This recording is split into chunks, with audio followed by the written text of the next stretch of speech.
Good evening, divine stars. Good morning, good day, good afternoon. How are you? I hope you're doing well. I'm here out in the park, out in nature. Chickadees. I actually am looking at a very, very large swan.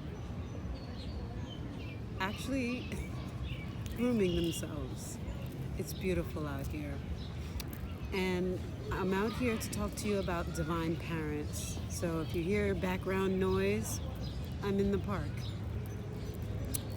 It's a beautiful day. Everyone is out. So are the gnats.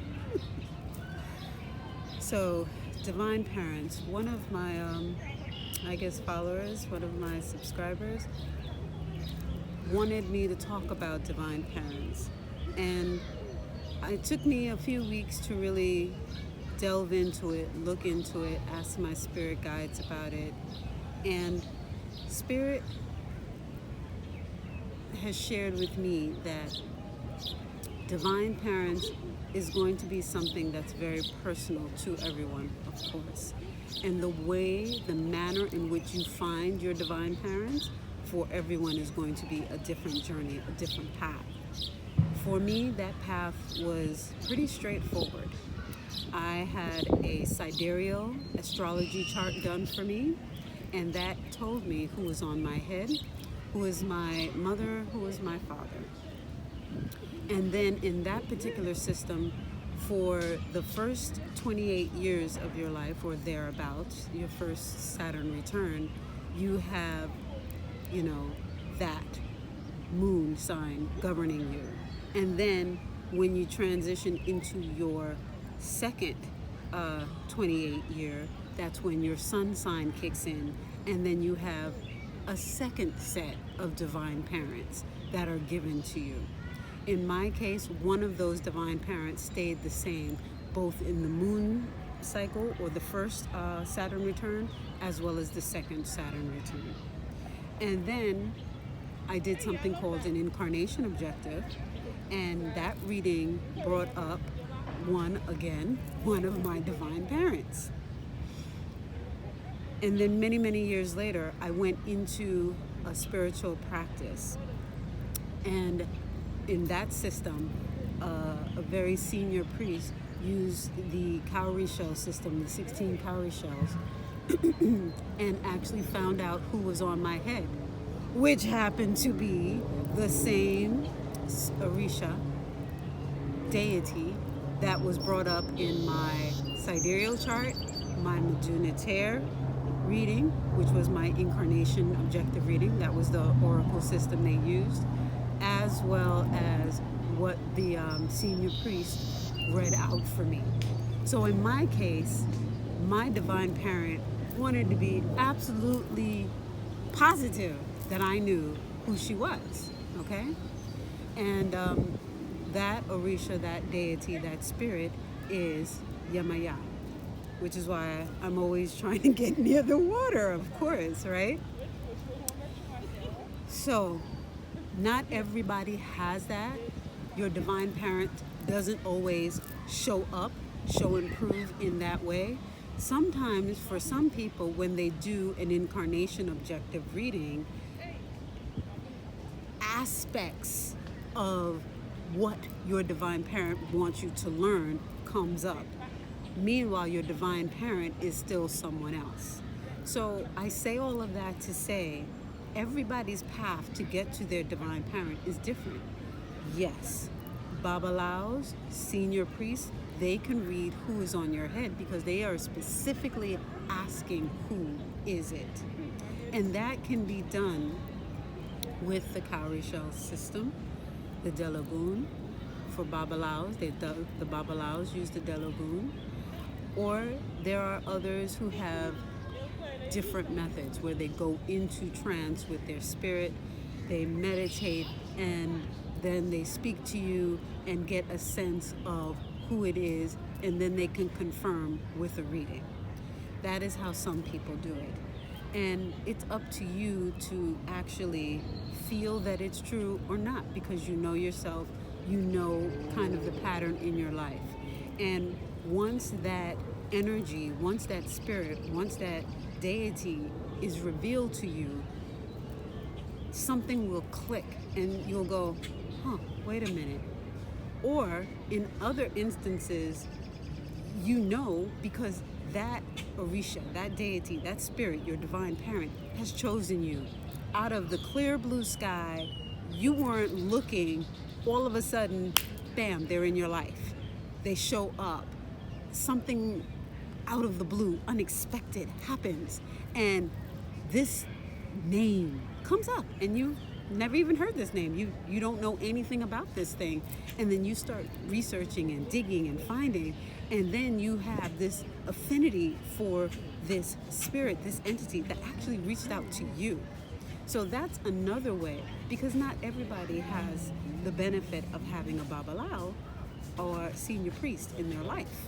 Sometimes that's not the path that you're walking on normally and naturally. Sometimes that happens after the fact. So you have to be very, very mindful when you're looking and searching for your divine parent. Yes, you can go to a priest and they can read it out for you. But sometimes you'll hear different things. Along my path, I heard Yemaya, I heard Oya, I even heard Obatala, all said to me in different traditions. The one that felt best to me was Yemaya. And even before I knew that I was looking for a divine parent, she showed up. She showed up. She showed up in my incarnation of Jah. So a divine parent, just to back up and go back through it, because the very fact that you chose this video means you know something about divine parents. But for those of you who are just tuning in and have no clue what a divine parent is, a divine parent is the spirit, the Orisha, the deity that has blessed you. Some people say they birthed your soul. I would say that your divine parent is the Orisha, the spirit that has blessed you, that has crowned your head, that when you think about things, when you do things, when you move in the world, you move like they do. You have the emotions, the actions, the feelings, the impulses of that spirit, of that energy, of that Orisha, of that deity. And that's the plus and the minus.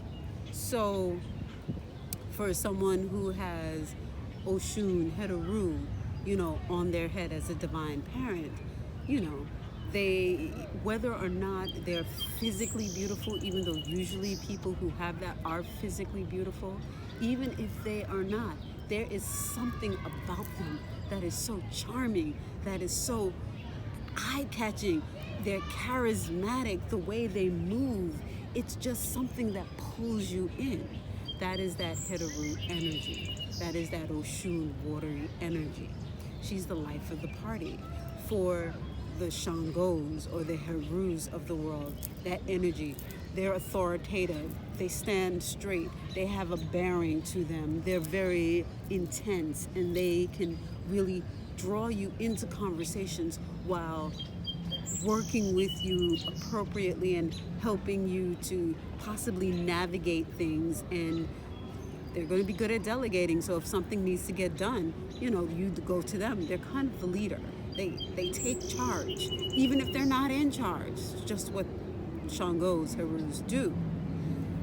The flip side of that, they're bossy. They're, sometimes they can be controlling. They, want to tell you how to live your life. Those are the flip sides of it. So a divine parent is just that energy that is the thing that people see when they get to know you. So a divine parent is something that would be very useful for you to know who it is, because in many cases that gives you a very big clue as to who you are and what you're about, and some of what your life purpose is. Because once you know who your divine parent is, certain things certain ways that they function is kind of why you're here, to exemplify that. But there's going to be more added on to it. So that's one piece of the puzzle, who your divine parent is. And then you find out, on the other hand, what your incarnation objective is, what your life purpose is, what you came here to Earth to do. Whether you ascribe to past lives or not, knowing what it is that you're supposed to be doing for however many years you're on the planet is kind of a good thing.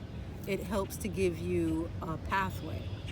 But there are those who are extremely, extremely observant and pay attention, and they can see a pattern of their life. It comes clear to them. Again, some people are blessed in that way. They came into this life knowing what it is that they have to do. Or sometimes the plan unfolds before them. So I'm going to leave it right here with that, with divine parents. And if you have any more questions, let me know. Let me know your thoughts. I'll put down some links in the description box below where you can get your sidereal chart. And I guess I can link up some senior priests and babalaos who can do that for you, that have years and years of experience under their belt doing that. Because it's always best to have a babalao or a senior priest do these kinds of readings so that you are really, really sure. However, the true way to know who is on your head is if you decide that you're going to do a spiritual initiation, and just before that ceremony is done, they then do the reading to see who is on your head. Because I will say this, you can have a divine parent, one or two, sometimes more, because at various points in your life, there are various energies, Orisha, deities, spirits, who want to help you and who want to guide you for this portion of your life. So you actually could have several, 3 or 4 divine parents who work very strongly and very closely with you at different points. So until you are ready to go through, say, a spiritual door such as initiation, that is when it is locked in officially as to who your head is. Sometimes it changes for some people. For others, like myself, it doesn't change. It stays the same straight through, no matter what tradition you go through. So it depends upon what you came here to do, what your life path is. And that's why knowing that is also very important, because the two pieces make a complete whole. All right. I think that is what I have to say about divine parents. And I wish you all of the best. I'm sending you all of this energy, this beautiful green energy from my heart to your heart. Bye-bye.